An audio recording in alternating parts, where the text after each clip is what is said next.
In this week's Parsha Pinchas, we find a real departure from the norm. Throughout the Torah, we find Vayedaber Hashem el Moshe. God speaks to Moshe. In this week's Parsha, we find Vayedaber Moshe el Hashem. Moshe speaks to God. What did Moshe speak to God about?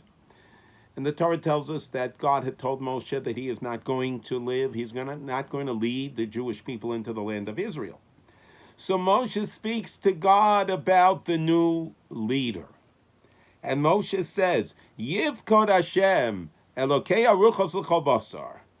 May Hashem, God of the spirits of all flesh, appoint a man, appoint an appropriate leader over the people. And the great commentary, Rashi, focuses on these words. Moshe speaks to God and says, God of all spirits, of all flesh. What is Moshe saying? What does Moshe mean?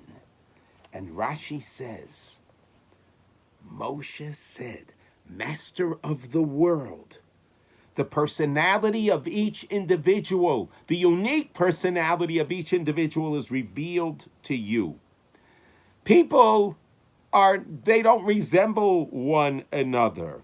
Appoint a leader who can put up with, who can tolerate each individual according to his individual personality. And Moshe was saying, why did Moshe say the word God of all spirits? Because you, God, you love each individual. You recognize the qualities of each and every individual. You can accept that there are different personalities and different ways of speaking, different ways of looking. You can tolerate it, you accept it, and you know that there's value and beauty to that. Appoint a leader who can feel the same way and who can tolerate and accept and understand the personalities, and that there are different personalities and every person is unique and every person is different. That is what Moses meant. What does it mean to us? Fabulous lesson.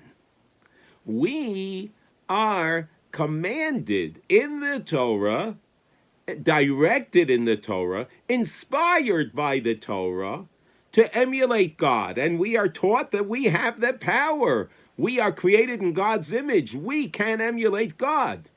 So, whenever we deal with a person whose personality is different than ours, perhaps the personality is irksome to us. It's not particularly comfortable. And why does that person act that way? Well, the person's different. Okay. It's a mitzvah. The more that I can appreciate the difference, then the more I am emulating God. So then working on myself to tolerate, to appreciate differences in people is actually a mitzvah of emulating God. How uplifting it is, because we have the power to transfer a situation that might be very uncomfortable and unpleasant for us internally. We have the power to create and transfer it to a spiritually uplifting experience. Have a magnificent Shabbos.